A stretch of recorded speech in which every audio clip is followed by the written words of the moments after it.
I learned that network effect is the most powerful thing in business.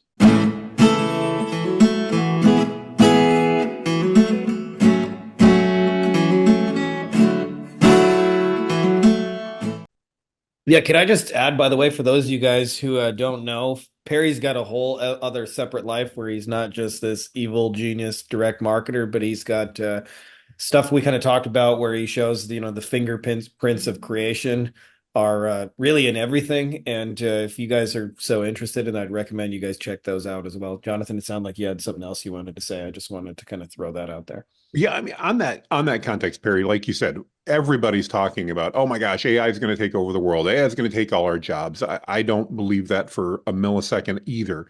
Yeah. But I'm really curious, how do you address that business owner, that individual, but particularly the business owner who's like, this AI stuff, it's a fad, it's going to pass, and I'm just going to let it go by because I'm not going to worry about it. I know I've got, things I say, but I'm really curious from your perspective. I love the depth at which you look at this through. How do you respond to that business owner that's like, this is a passe, this is a fad, and I'm going to just ignore it? I'll tell you a funny story. When I was very, very early in my Google career, in other words, I had written, this would be like 2003, I had written a PDF book called The Definitive Guide to Google AdWords. And um, and now I was just selling it, and it was this frenzy of affiliates and Google, brand new Google advertisers, and where is the internet going next?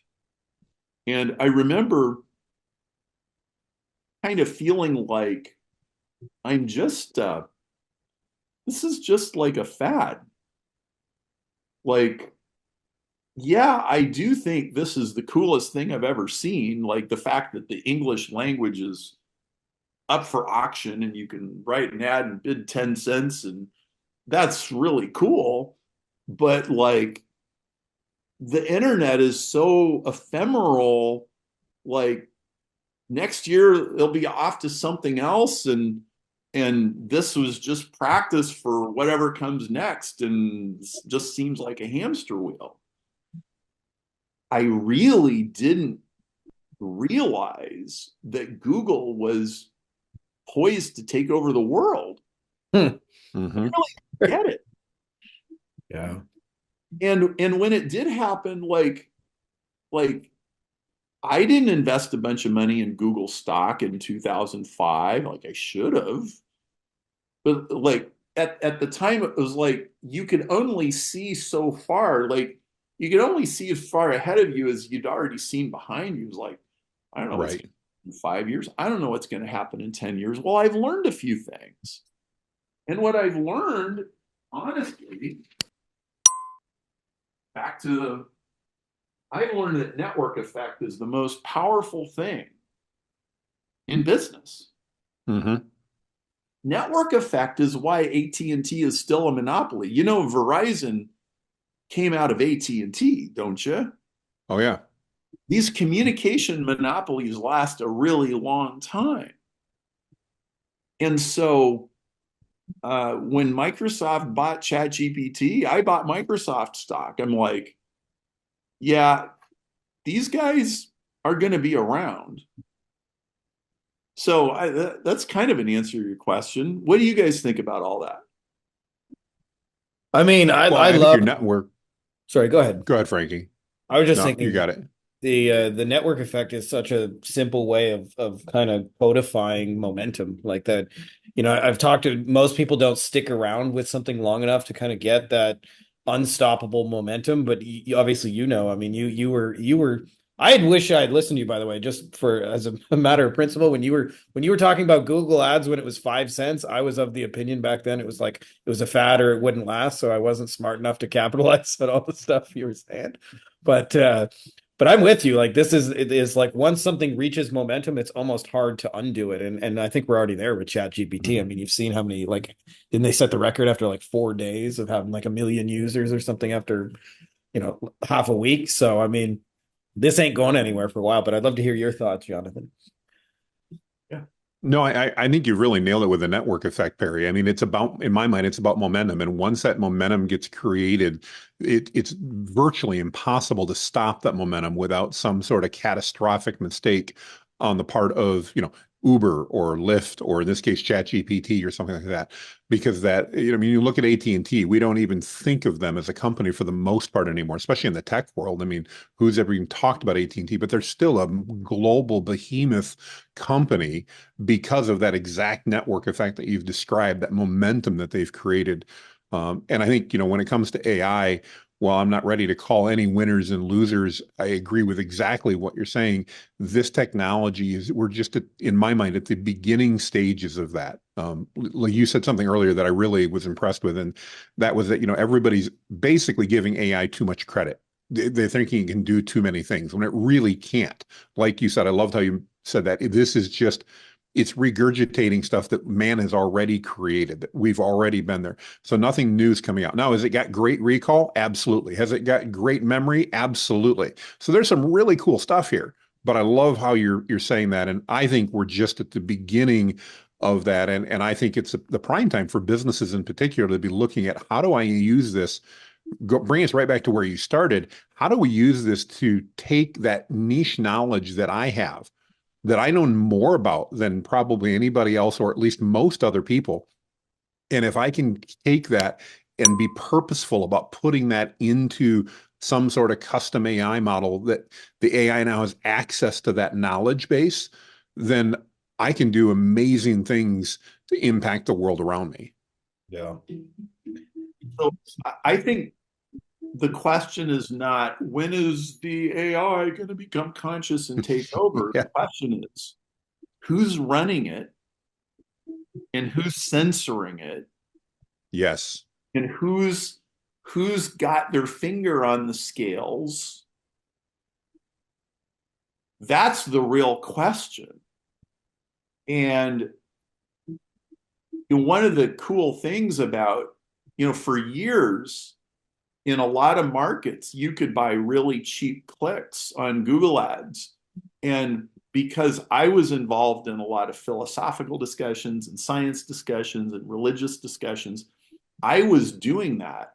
And I saw and experienced firsthand how just bidding on a certain keyword and putting a certain message into a marketplace would shift the entire conversation in a marketplace. And so when social media started happening, this had to have been 10 years ago, I got a call from a journalist in Europe, and they wanted to do a story on how advertisers are violating everybody's privacy and spying on everybody. And I said, "Oh heavens, like this is a nothing burger issue." I said, "The only thing advertisers are interested in is not advertising to you if you're not buying. Like that's Mhm. really all we care about." Right. He said, "You know what you should really be concerned about? You should really be concerned about the fact that there's somebody who runs Facebook and somebody who runs Google, and there's people on these editorial policy boards, and they're deciding what people can and can't talk about." Again, I said this 10 years ago. I didn't say this during COVID. I'm talking, 2013 or something. And I said, "You have no idea how easy it is for them to tilt the conversation like towards the Republicans or towards Mhm. Yeah. any way they want, just by tweaking a few dials. And there is nobody that has any oversight over this or is making sure that it's any kind of fair." And her editor was not interested in doing that story. I don't know why, but like they had zero interest in having that conversation. They wanted to demonize advertisers and have a thing about how we're violating everybody's privacy and they're, doing stuff with everybody's data. Oh man.